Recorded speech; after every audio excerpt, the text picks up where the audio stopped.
দর্শক, স্বাগত জানাচ্ছি ফেসবুকে। আমরা উপস্থিত হয়েছি গাজীপুর জেলার কাশিমপুর থানার নামা বাজার, একেবারে কাশিমপুর নদীর ঠিক পশ্চিমেই এই যে দাহিকা কটেজ, প্রোপ্রাইটার আরিফ সরকার, বাসা number 595, ward number 6, Kashimpur, Gazipur city corporation. তো এটি হচ্ছে বাসার ঠিকানা এবং এই বাসার ভেতরে গতকাল রাত আনুমানিক 3টায় একটি ডাকাত চক্র, আপনারা জানেন যে গাজীপুরের কাশিমপুরে কিন্তু গত কয়েক মাসে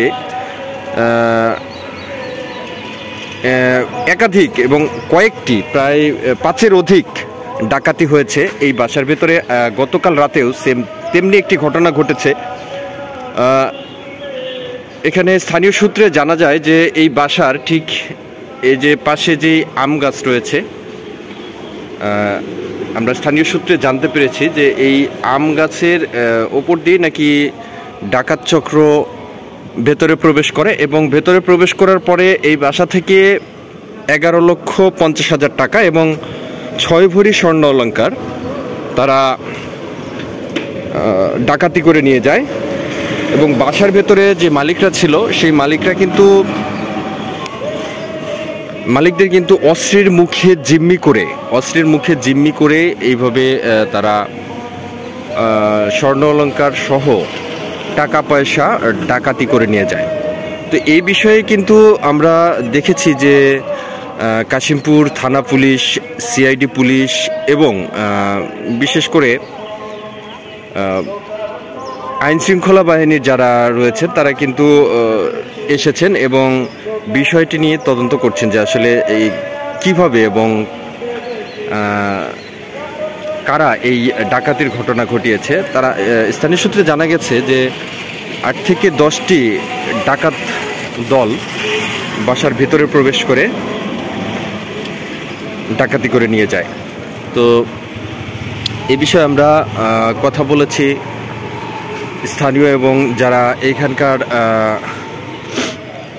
বাড়ির মালিক রয়েছে তাদের সঙ্গে কথা বলে জানতে পেরেছি যে আসলে এই পরিমাণে ক্ষয়ক্ষতি করা হয়েছে।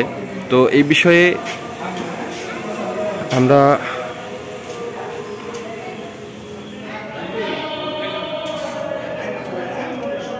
দেখতে পাচ্ছি যে কাশিমপুর থানা পুলিশ সম্ভবত চলে গিয়েছে, কিন্তু সিআইডি পুলিশ কি এখনো আছে ভাইয়া?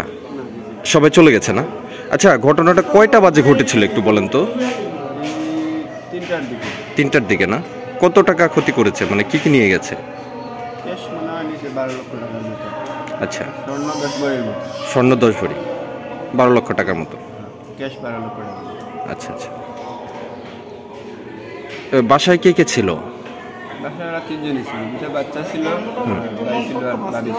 এই 3জন না? আচ্ছা আচ্ছা।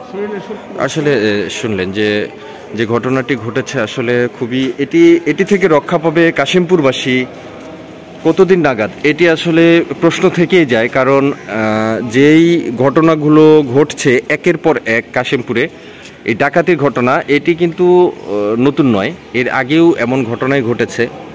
তো আসলে এই ডাকাত চক্র বা ডাকাতদের হাত থেকে কাশিমপুরবাসী মুক্তি চায়। তো আসলে আমরা চাই যে এ ধরনের ডাকাত চক্র থেকে সাধারণ মানুষ তারা যেন আইনশৃঙ্খলা বাহিনীর কাছ থেকে এবং যারা প্রশাসন রয়েছে তাদের কাছ থেকে নিরাপত্তা চায়। কারণ এইভাবে যদি চলতে থাকে তাহলে আসলে এই কাশিমপুরের মানুষ কিন্তু শান্তিপূর্ণভাবে বা শান্তিতে ঘুমাতে পারবে না।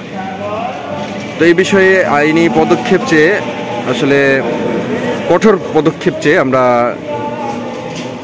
এই মুহূর্তে বিদায় নিচ্ছি। সে পর্যন্ত সবাই ভালো থাকবেন, সুস্থ থাকবেন।